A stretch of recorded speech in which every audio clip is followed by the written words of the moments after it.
नमस्कार दोस्तों, आपका हमारे यूट्यूब चैनल पे स्वागत है। आज हम आपके लिए एक छोटा सा टॉपिक है जो अंकन नोटेशन, जो राजस्थान लाइब्रेरियन की एग्ज़ाम के लिए बहुत ही इंपॉर्टेंट टॉपिक है दोस्तों। इसके साथ साथ एक KVS, DSSB, NUS, UGC NET, हर एग्ज़ाम में इसमें से एक या दो क्वेश्चन आने की संभावना रहती है दोस्तों। एक या दो क्वेश्चन हमेशा इस टॉपिक से क्वेश्चन पुटअप हो जाते हैं दोस्तों। आप इस वीडियो को पूरा देखिए, आपका ये टॉपिक अच्छे तरीके से क्लियर हो जाएगा दोस्तों। इसके साथ साथ ही हमारे यूट्यूब चैनल पे दोस्तों आपके लिए टेस्ट सीरीज स्टार्ट कर रखे हैं दोस्तों, उससे आप अपना आंकलन कर सकते हैं।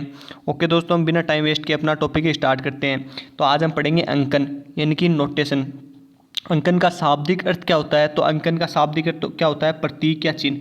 जो कि प्रतीक या चिन्ह होते हैं वही अंकन का यानी शाब्दिक अर्थ होता है।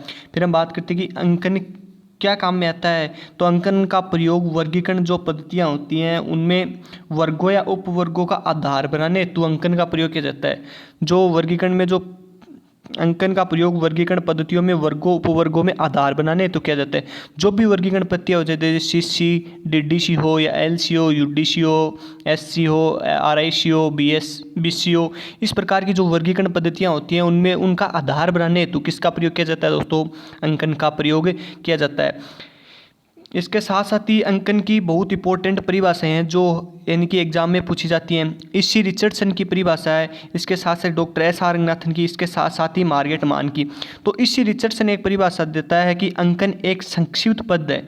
अंकन क्या है? एक संक्षिप्त पद है, यानी कि notation is a short and swing, यानी कि अंकन एक संक्षिप्त पद है दोस्तों। आप यानी कि नोटबुक लेके इस यानी कि PDF को अपने नोटबुक में ऐड कर सकते हैं दोस्तों। और यदि आप PDF मंगाना चाहते हैं दोस्तों, हमारे टेलीग्राम और व्हाट्सएप ग्रुप में ज्वाइन कर सकते हैं। इसके साथ साथ ही डॉक्टर S.R. रंगनाथन की एक परिभाषा है कि वर्गीकरण में वर्गों को प्रस्तुत करने के लिए प्रयोग किए गए अंकों की विधि को अंकन कहते हैं। जो कि वर्गीकरण में यानी कि वर्गीकरण में जो अंकों को प्रस्तुत करने के लिए वर्ग होते हैं उनको प्रस्तुत करने के लिए जिन अंकों का प्रयोग किया जाता है, यानी कि जिन अंकों का प्रयोग वर्गीकरण में वर्गों को प्रस्तुत करने के लिए किया जाता है उससे क्या कहते हैं? अंकन के नाम से जानते हैं। इसके साथ साथ ही मार्गरेट मान की परिभाषा है जो कि इंपॉर्टेंट परिभाषा है और ये इसी रिचर्डसन की इंपॉर्टेंट है। इसके साथ साथ ही मार्गरेट मान कहता है कि वर्गीकरण के लिए निर्दिष्ट चिन्हों को अंकन कहा जाता है। वर्गीकरण के लिए जो वर्गों में निर्दिष्ट चिन्ह होते हैं उनको ही अंकन कहा जाता है। आगे हम अंकन में बात करते हैं तो दोस्तों अंकन दो प्रकार के होते हैं। अंकन कितने प्रकार के होते हैं? दो प्रकार के होते हैं, शुद्ध अंकन और मिश्रित अंकन।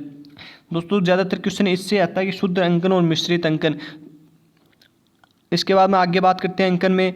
तो पहले हम बात करेंगे शुद्ध अंकन की, उसके बाद में हम बात करेंगे यानी किसकी? मिश्रित अंकन की।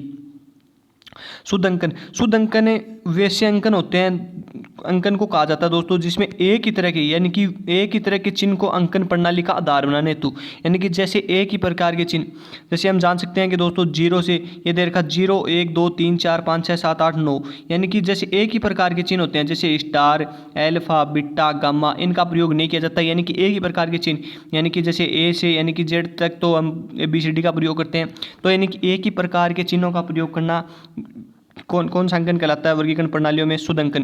यानी कि शुद्ध अंकन वे होते हैं जिसे किसी भी वर्गीकरण प्रणाली का यानी कि वर्गों का निर्माण कर रहे हैं तो उसमें शुद्ध अंकन का प्रयोग होना, यानी कि एक ही प्रकार के अंकन, जैसे 0 1 2 3 4 5, 0 के बीच में किसी प्रकार का कोई स्टार का चिन्ह या कोई वैसे सिग्मा, बीटा, गामा, किसी प्रकार का कोई चिन्ह नहीं आना चाहिए दोस्तों, वो क्या होता है? शुद्ध अंकन होता है। अब शुद्ध अंकन का प्रयोग विभिन्न जैसे वर्गीकरण प्रणालियों में किया गया है। तो शुद्ध अंकन का प्रयोग किस में किया गया है? पहले तो शुद्ध अंकन का प्रयोग DDC में किया गया है। DDC किसके द्वारा बनाई गई? 1876 में मेलविन डेवी द्वारा निर्मित वर्गीकरण की एक विधि है दोस्तों। आगे कौन सी? इस यानी कि एक्सपेंसिव क्लासिफिकेशन, जिसे हम हिंदी में क्या कहते हैं? विस्तारशील पद्धति, किसने बनाई थी? 1891 में CA कटर के द्वारा बनाई गई। कौन सी? इसी। इसके बाद में RIC की बात करते हैं तो RIC किसने बनाई? RIC किसने बनाई? 1961 में MF राइडर ने। RIC, इन सब में किसका प्रयोग किया गया है दोस्तों? तो इस सब में प्रयोग किया गया है शुद्ध अंकन का। आपको ये यानी कि इसके उदाहरण याद रखने हैं दोस्तों। आगे हम बात करते हैं कि WC वेरविक शेष के उपसूत्रों में शुद्ध अंकन का प्रयोग है। WC वेरविक शेष ने कुल कितने उपसूत्र बताए दोस्तों? 29 उपसूत्र बताए।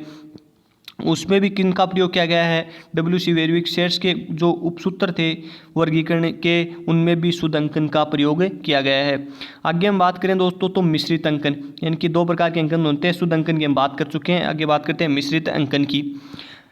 दोस्तों आगे मिश्रित अंकन की बात करें तो मिश्रित अंकन वर्गीकरण पद्धतियों में अंकन प्रणाली का आधार बनाने हेतु कई प्रकार के जैसे मिश्रित अंकन का प्रयोग करना, जैसे यानी कि इसमें दोस्तों हमने ऑप्शन ए लिया, यानी कि ए से ए भी डाल सकते हैं, छोटा ए का भी प्रयोग कर सकते हैं दोस्तों, वन का भी ऐसे प्रयोग कर सकते हैं, ऐसे वन का प्रयोग कर सकते हैं, या हम यानी कि स्टार का भी प्रयोग कर सकते हैं। डॉक्टर एस आर रंगनाथन ने PMEST के लिए आपको पता है कि दोस्तों की colon semicolon dot dot in सब का प्रयोग किया है दोस्तों। इसी प्रकार वो क्या होगी दोस्तों, मिश्रित अंकन का प्रयोग होगा, यानी कि जब किसी भी वर्गीकरण प्रणाली में यानी कि वर्गों को प्रस्तुत करने के लिए या अंकन प्रणाली का आधार बनाने के लिए कई प्रकार के अंकन चिन्हों या प्रतीकों का प्रयोग करना है, क्या कहलाता है, मिश्रित अंकन कहलाता है।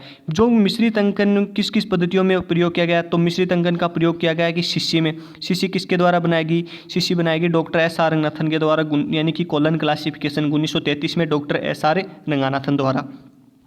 इसके साथ साथ ही हम बात करते हैं कि यूडीसी किसके द्वारा बनाएगी, यूडीसी 1905 में पॉल हॉटलैंड व हेनिला फॉन्टेन, जो कि किस संघ के सदस्य थे दोस्तों, तो वो थे फीड।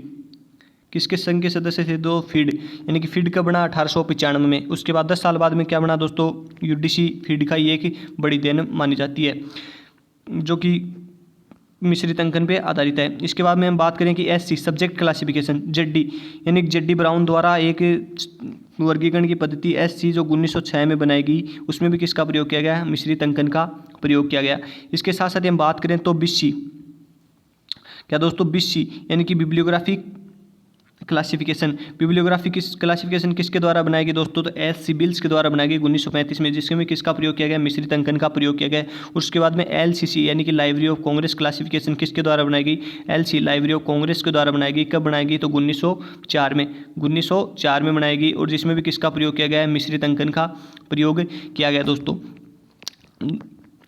इसके बाद में दोस्तों की मिश्रित अंकन और शुद्ध अंकन से दोस्तों यानी कि ये उदाहरण ही पुटअप किए जाते हैं हर एग्जाम में। इसके बाद में हम बात करें कि इनकी विशेषता, यानी कि जो अंकन की विशेषताएं हैं, ये दोस्तों विशेषताएं क्या है, इंपॉर्टेंट हैं दोस्तों, यानी कि अंकन की विशेषताएं। अंकन दोस्तों एक संक्षिप्त होना चाहिए, इसके साथ साथ ही जिस भी अंकन का हम प्रयोग कर रहे हैं वो क्या होना चाहिए दोस्तों, संक्षिप्त होना चाहिए, सरल होना चाहिए दोस्तों, वो एक ग्रहणशीलता या आसानी से समझ में आने वाला अंकन का प्रयोग किया जाना चाहिए पद्धतियों में। ये अंकन की विशेषता होती है दोस्तों। ये सापेक्षिकता होना चाहिए, ये अभिवेजकता होना चाहिए दोस्तों। इसके साथ साथ ही एक संश्लेषणात्मकता, जिसको हम यानी कि सरलतापूर्वक सरल कर सकते हैं दोस्तों। ये सारी क्या है दोस्तों, अंकन की विशेषताएं दोस्तों। ये यानी कि एक छोटा सा टॉपिक है दोस्तों, जो हमने मात्र 2 से 2.5 पेज में कंप्लीट कर लिया दोस्तों, जिस टॉपिक में से आराम से किसी भी एग्जाम में 2 से या 3 क्वेश्चन पुटअप किए जा सकते हैं दोस्तों। ओके दोस्तों, आपको यदि ये वीडियो अच्छा लगे तो अपने दोस्तों को शेयर कीजिए, लाइक कीजिए और कमेंट कीजिए। और आपको जिस भी टॉपिक के बारे में यानी कि किसी भी प्रकार की कोई PDF या वीडियो चाहिए तो आप कमेंट में हमें बता सकते हैं दोस्तों।